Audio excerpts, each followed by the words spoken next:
Okay, do this I'm going to mention to you now if you want to have a successful asylum in Europe.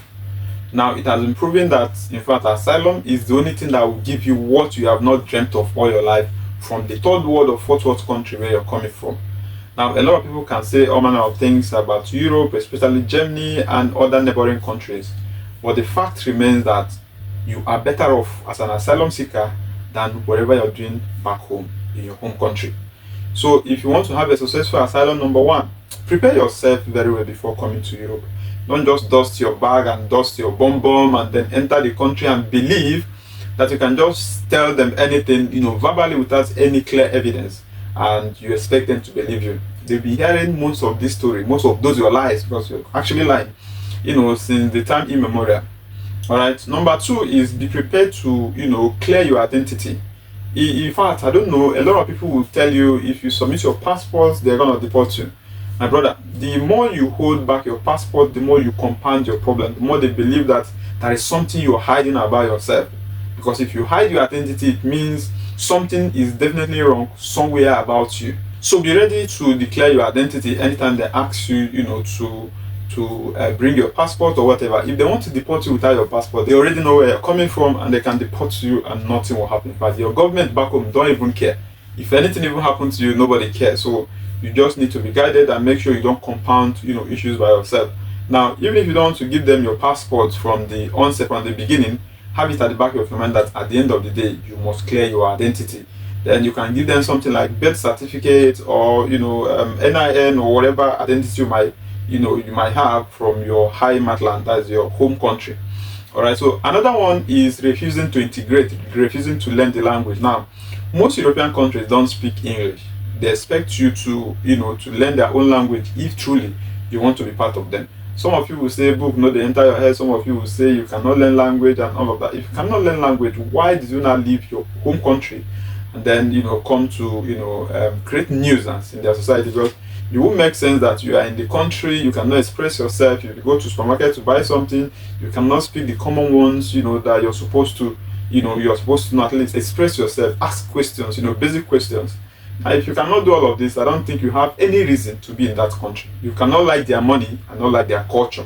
Another one is refusing to work. Most of you will come to places like Germany, because Germany has a lot of money and they care for, asylum seeker. Germany is the only place you see an asylum seeker with 4 or 5 children, and government will give them a luxury flat, where in fact a place where they never dreamt of, where that they could have lived in all their life. Still pay them, still give them money, still pay the kids and make sure that they are fine. Because financial support to residents or the citizen is one of the social security that has worked in Germany. It has been tested and trusted that, look, when everybody has shelter and when everybody has food, the level of crime will reduce, and it has worked so far for them in Germany. That's why they pay you. They're not paying you because they want to pay you. They are paying you so that they can reduce crime and also for you not to have any reason to commit crime. And that's why when you commit any crime in Europe, despite them taking care of you, they will treat your case, with all seriousness.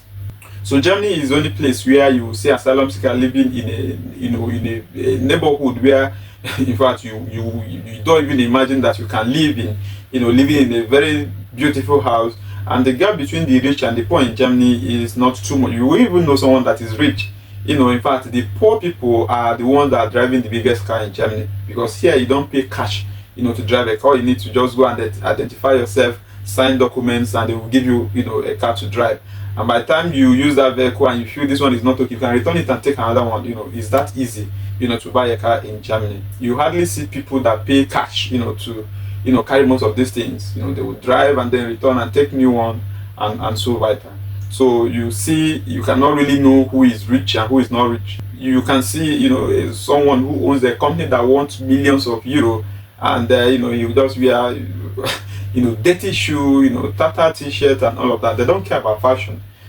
So Germany is that place where you will not really know who is rich and who is not rich. The gap between the rich and the poor is not too much. So please, if you are coming to Germany or Europe for asylum, make sure you prepare your documents, make sure you prepare your evidence very well. The last one is they do not admit video evidence. For example, you had a video somewhere that you want to show them about what happened and not what happened.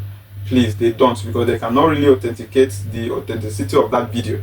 They don't know who recorded it, when it was recorded, how it was recorded, whether it was originally, from what you're telling them about or not. So they prefer to have, a document, a paper document, showing, picture document showing what you're trying to, describe. Maybe membership card or membership registration or letter from an organization, or police reports or things like that. Anything paper documentation is what that is admissible in your asylum process. All right, so if you don't have any evidence you're bringing, newspaper publication also, if you don't have any evidence you're bringing, to back up your claim, if you like, talk from now till next year, you will still have rejection, and it will not be good for you. Your lawyer also may not have any legal grounds to be able to defend you when it comes to appeal. Right, so all these things are things that will help you. And also, if you go to camp, if you enter the asylum camp, please behave well, don't fight. Make sure you join the workforce there, because there are some little job they will ask you guys to be doing in the camp, like working in the kitchen, cleaning up the compound, cleaning up the rooms and all of that. In exchange they give you some sort of pocket money or so. The money is very little, but just to encourage you, to keep doing what you do. Make sure you join the workforce. It will really help your asylum, because the reason they kept you in that camp is also, number one is to really identify who you are. Number two is to monitor your character, your social verhalten. That's what is called in Germany. Your activities, whether you are someone that is aggressive, whether you are someone that is stubborn, disobedient, and all of that. Because they don't want nuisance in their country. So if you are that kind of person, if you fall into that category, they know how to follow you up. Have a lot of modern technologies to follow people like you, to make sure they monitor your activities from time to time. And if your own is too much, you will find yourself where you came from. I remain the German Nedu, the author of Europe Without Borders. See you in my next video.